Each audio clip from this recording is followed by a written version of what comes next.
নমস্কার বন্ধুরা, আমি সুমনা চলে এসেছি আজকে আমি একটা মাছের রেসিপি নিয়ে। আর এই গরমের সময় এইভাবে যদি মাছ রান্না করে খান তাহলে কিন্তু খুবই ভালো লাগে। আশা করি আপনারা সকলে ভালো আছেন, সুস্থ আছেন। সকলে ভালো থাকুন, সুস্থ থাকুন। গরম পড়েছে, একটু ঠান্ডা ঠান্ডা খাবেন। তো আজকে আমি এই মাছের ঝোলটা কিভাবে রান্না করলাম সেটা আমি আজকে আপনাদের সঙ্গে শেয়ার করব। তো চলুন তাহলে দেখে নেওয়া যাক এই মাছের ঝোল রান্নার জন্য আমি কি কি উপকরণ নিয়েছি। এই রান্নাটার জন্য আমার লাগবে এখানে সজনের ডাঁটা। আমি এখানে সজনের ডাঁটা নিয়েছি পরিমাণ মতো, একটা আলু নিয়েছি, যদি আর একটা আলু লাগে তাহলে দেব।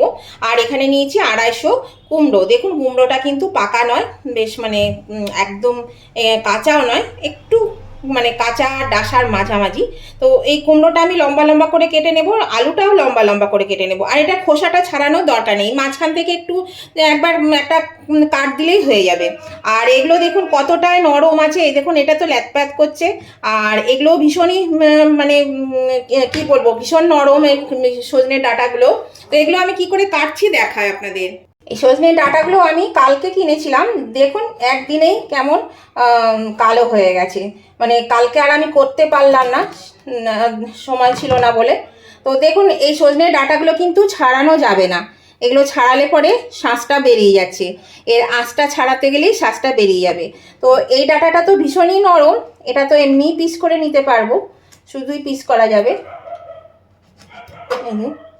এইরকম সাইজ করে পিস করে নেব, প্রত্যেকটি ডাটাকে এরকম সাইজ করে পিস করে নেব। আর এগুলো যেটুকু এখানে কাটার পরে এই যে ফেটে ফেটে যাচ্ছে, এরকম এর মধ্যে থেকে যেটুকু বেরোবে সেইটুকুই ছাড়াবো, এছাড়া কিন্তু আর ছাড়াবো না। কারণ আর ছাড়ালে এটা একদম গলে নরম হয়ে যাবে, গলে যাবে, তাহলে পরে আর খাওয়া যাবে না। তো এইভাবে আমি চলুন আগে এগুলো কেটে নিই সবজিগুলো। এরকম বন্ধুরা আমি সমস্ত কিছু সবজি কেটে নিয়েছি, কুমড়োগুলোকে এরকম করে কেটে নিয়েছি, আর এই যে আলু কেটে নিয়েছি, আর ডাঁটাও কেটে নিয়েছি। তো কুমড়ো এগুলো দেখলাম এত কুচি, সেই জন্য আমি আর এগুলো খোসাগুলো ছাড়ালাম না, খোসা সমেতই রান্না করব, এগুলো খোসা সমেতই খাওয়া যায়। তো চলুন এবার আমি রান্নায় চলে যাই। এখানে আমি নিয়ে নিয়েছি কাতলা মাছ, এখানে আপনারা যে কোনো মাছও নিতে পারেন। তো এখানে আমি কাতলা মাছ মাথা সমেত নিয়েছি, আর মানে গোটা মাছটা নিয়েছি। তো এখানে আমি নুন দিয়ে দিলাম, আর দিয়ে দিচ্ছি হলুদ, দিয়ে মাছটাকে আমি খুব ভালো করে মাখিয়ে নেব। মাখিয়ে নিয়ে আমি মাছটা ভেজে নেব। আর এই যে মাথা, কাতলা মাছের এই মাথাগুলো ভেজে নেব, কিন্তু এই রান্নায় দেব না। মাছের মধ্যে নুন হলুদ মাখানো হয়ে গেছে, এবার চলে যাওয়া যাক সরাসরি রান্নায়। কড়াতে তেল দিয়ে দিচ্ছি, তেল গরম হয়ে গেছে, তেলের মধ্যে দিয়ে দিলাম সামান্য একটু নুন। নুনটা দিলে মাছগুলো কিন্তু কড়াইয়ের মধ্যে লেগে যাবে না, সেই জন্য নুনটা দেবেন। এটা কিন্তু রান্নাঘরে একটা টিপস, আর এবং আমি মাছ রান্নার প্রতিবারই আপনাদেরকে বলে থাকি, আপনারা কিন্তু এইভাবে করবেন, দেখবেন একদম মাছ কড়াই লাগবে না। এবার আমি মাছগুলো ছেড়ে দেবো। দেখুন তেলটা কিন্তু বেশ গরম হয়ে গেছে, আঁচটাকে মিডিয়ামে দিয়ে দিলাম, দিয়ে মাছগুলো আমি ভেজে নিই। প্রথমে সমস্ত মাছ আমি ভেজে তুলে নিচ্ছি। দেখুন বন্ধুরা মাছ ভাজা হয়ে গেছে, আমি তুলে নিয়েছি। এবার আমি এই তেলের মধ্যে দেখুন আমি প্রথমে এই আলুটা ভেজে নিচ্ছি, সবজিগুলো একে একে ভেজে তুলে নেব। এরকম বন্ধুরা সবজিগুলো আমি ভেজে তুলে নিয়েছি, এবার আমি রান্নায় চলে যাব। কড়াইয়ে 1 চামচ মতো তেল দিয়ে দিচ্ছি, 1 টেবিল চামচ। এর মধ্যে 2 টুকরো তেজপাতা, আর 2-3 টুকরো শুকনো লঙ্কা, আর দিয়ে দিচ্ছি একটু জিরে ফোড়ন। আপনারা এখানে আপনাদের পছন্দ মতন ফোড়নটা দিতে পারেন, আমি এখানে জিরে ফোড়ন দিলাম। এটা একটু ভেজে নেব, হালকা করে ভেজে নেব। এটা গরমে দুপুরে গরম গরম ভাতের সঙ্গে কিন্তু খুবই বেশ ভালো লাগে। একটু দিয়ে দিচ্ছি এখানে হলুদ, হলুদটা দিলাম। এখানে মশলা দেব, সেই মশলাটা যাতে মানে না ছিটকায়, সেই জন্যই হলুদটা দিলাম। এবার এর মধ্যে দিয়ে দিচ্ছি 1 টেবিল চামচ পেঁয়াজ বাটা, আর এখানে 1/2 চা চামচ রসুন বাটা। এই পেঁয়াজ আর রসুনটাকে একটু ভেজে নেব হালকা করে, মানে কাঁচা গন্ধটা চলে যাওয়া অবধি। এটা দেখুন ভাজা হয়ে এসছে, মানে গন্ধটা চলে গেছে। 2-3 মিনিট নেড়ে নিলাম। এর মধ্যে দিয়ে দিচ্ছি একটা বড় সাইজের টমেটো, লম্বা লম্বা করে কেটে রেখেছি। টমেটোটা আমি এর মধ্যে দিয়ে দিলাম। টমেটোটা দিয়ে আমি এর মধ্যে নুন আর হলুদটা দিয়ে দিচ্ছি। নুনটাই বেশি দিলাম, হলুদটা কম করে দিলাম। এবার আমি এটা ঢাকা দিয়ে টমেটোটা একটু সেদ্ধ করে নেব। একটু বন্ধুরা ঢাকাটা আমি খুলে দিলাম আর টমেটোগুলো কিন্তু গলে গেছে। এবার আমি এর মধ্যে দেব মশলা। এখানে নিয়েছি 1 চামচ আদা বাটা, এক ঝাল অনুযায়ী লঙ্কা বাটা, একটু হলুদ, আর এখানে আছে ধনে আর জিরে গুঁড়ো। আমি এটা জলে ভিজিয়ে গুলে দেব। এইগুলো বন্ধুরা আমি এটা গুলে নিয়েছি। এবার আমি এই মশলাটা এর মধ্যে ঢেলে দিচ্ছি, দিয়ে ভালো করে কিন্তু মশলাটা কষিয়ে নিতে হবে। তাহলে মশলাটা আগে কষিয়ে নিই। একটু বন্ধুরা মশলাটা বেশ ভালো করে কষিয়ে নিয়েছি। এর মধ্যে এবার আমি ভেজে রাখা আলুটা দিয়ে দিচ্ছি, কারণ আলুটা সেদ্ধ হতে একটু সময় লাগবে। কুমড়ো আর ডাঁটা কিন্তু সিদ্ধ হতে বেশি সময় লাগবে না। আলুটা দিয়ে একটু কষিয়ে নিই, দিয়ে ঢাকা দিয়ে দেবো। তাহলে আলুটা হাফ সেদ্ধ হয়ে গেলে তখন আমি বাকি ডাঁটা আর কুমড়োটা দিয়ে দেবো। তাহলে এখানে আমি এবার ঢাকা দিয়ে দিচ্ছি। ঢাকাটা আমি খুলে দিলাম বন্ধুরা। এই দেখুন এটা বেশ কষানো হয়ে গেছে আর আলুও কিন্তু আধসিদ্ধ হয়ে গেছে। তো এবার আমি এর মধ্যে দিয়ে দিচ্ছি ভেজে রাখা এই ডাঁটা আর কুমড়ো। এটা দিয়েও একটু কষিয়ে দেব, মিনিট 2-3 দিয়ে কষিয়ে আমি জল দিয়ে দিচ্ছি পরিমাণ মতো। নতুন বন্ধু যারা আমার চ্যানেলে নতুন এসেছেন তাদের কাছে আমার অনুরোধ, অবশ্যই কিন্তু আমার চ্যানেলটা সাবস্ক্রাইব করে আমার পাশে থাকবেন আর পাশে থাকা বেলটা অবশ্যই ক্লিক করে দেবেন। তাহলে আমি যখনই আমার নতুন নতুন ভিডিও আপলোড করব সঙ্গে সাথে নোটিফিকেশন আপনাদের মোবাইলে পৌঁছে যাবে আর সবার আগে আপনারা আমার ভিডিও দেখতে পাবেন।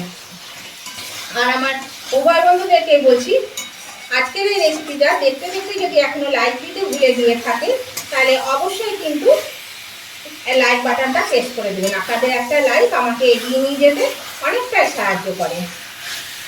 আর আজকের রেসিপিটা আপনাদের যদি ভালো লেগে থাকে, যদি খুব ভালো লেগে থাকে, তাহলে আপনাদের বন্ধু বান্ধব আত্মীয় স্বজন সকলের কাছে একটু পৌঁছে দেবেন। তাহলে সবাই এই রেসিপিটা পেয়ে যাবে। একটু প্রচুর পরিমাণে শেয়ার করে দেবেন। আর কেমন লাগলো আজকের এই সজনে ডাঁটা দিয়ে, কুমড়ো দিয়ে, আলু দিয়ে কাতলা মাছের ঝোল এই গরমের দুপুরে ভীষণই ভালো লাগে জানেন। পাতলার মতন অল্প মশলায় আমি রান্নাটা করলাম। দেখুন এটা খেতে খুব ভালো লাগে। তো সেটা আপনাদের কেমন লেগেছে সেটা জানাতে কমেন্ট করতে ভুলবেন না। আপনাদের মিষ্টি মিষ্টি কমেন্টগুলো পড়তেও ভালো লাগে আর আপনাদের একটা কমেন্ট আমাকে পরবর্তী রেসিপি বানাতে অনেকটাই উৎসাহিত করে। প্লিজ আপনারা কিন্তু লাইক শেয়ার কমেন্ট করে দেবেন, আমার উভয় বন্ধুদের কাছে আমার অনুরোধ। দেখুন এটা কিন্তু কথা বলতে বলতে কষানো হয়ে গেল। এবার আমি এর মধ্যে দিয়ে দেব জল। আমার পরিমাণ মতন আমি জল দিয়ে দিচ্ছি। আর আমি কিন্তু আগে নুন আর হলুদ দিয়ে দিয়েছি, কাজে আর নুন হলুদ দেওয়ার প্রয়োজন নেই।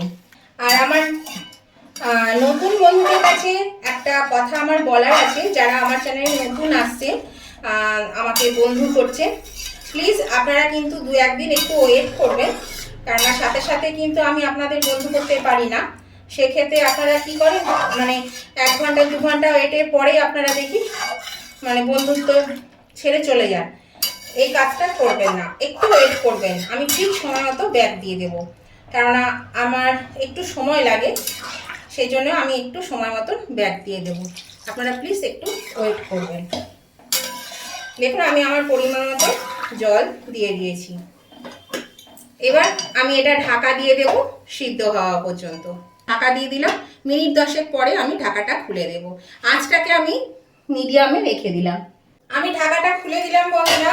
দেখুন আলু তারপরে কুমড়ো সব সিদ্ধ হয়ে গেছে। এই যে কুমড়ো সিদ্ধ হয়ে গেছে, ডাঁটা সিদ্ধ হয়ে গেছে, আলুও সিদ্ধ হয়ে গেছে। এবার আমি এর মধ্যে দিয়ে দিচ্ছি ভেজে রাখা মাছ। এই মাছগুলো আমি দিয়ে দিচ্ছি এর মধ্যে। আর দিয়ে দিচ্ছি স্বাদ অনুযায়ী ছোট চামচের 1 চামচ চিনি। এটা যেহেতু সবজি আছে আর আমরা একটু মানে তরকারিতে, যে কোনো তরকারিতে একটু মিষ্টি দিই, তাহলে ব্যালেন্সটা খুব ভালো থাকে, খেতে খুব ভালো হয়। সেই জন্য যারা খান না মিষ্টি তরকারিতে তারা দেবেন না, আমি একটু দিলাম। দেখুন কি সুন্দর হয়েছে। এই ঝোলটা এবার আমি বাড়িয়ে 2-3 মিনিট ফুটিয়ে নেব। 2-3 মিনিট ফুটে গেছে। এবার আমি কিন্তু ঝোলটা নামিয়ে নিচ্ছি, মাছটাকে নামিয়ে নিচ্ছি। একটা পাত্রের মধ্যে আমি এই মাছগুলো নামিয়ে নিচ্ছি। গ্যাসটা আমি অফ করে দিলাম। গ্যাসটা অফ করে দিয়ে আমি মাছগুলো সব নামিয়ে নেব। এই দেখুন বন্ধুরা, আমি মাছটা নামিয়ে নিয়েছি। আর দেখুন এটা কিন্তু খেতে সত্যি খুব সুন্দর হয়, এইভাবে খাবেন। আর আমি কিন্তু বিশেষ কিচ্ছু মশলাপাতিও দিইনি। এই গরমের দিনে এরকম ভাবে যদি মাছ রান্না করে খান, দেখবেন গরম গরম এক থালা ভাত খাওয়া হয়ে যায়।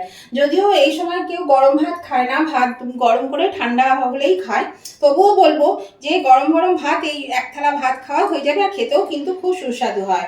তো আজকের রেসিপিটা আপনাদের ভালো লেগে থাকলে উভয় বন্ধুরাই কিন্তু লাইক শেয়ার কমেন্ট করতে ভুলবেন না। আজকের মতন আমি ভিডিওটা এখানেই শেষ করছি। আবার আমি নতুন ধরনের নতুন কোনো ভিডিও নিয়ে চলে আসবো। ততদিন আপনারা ভালো থাকুন, সুস্থ থাকুন। Tata, bye bye.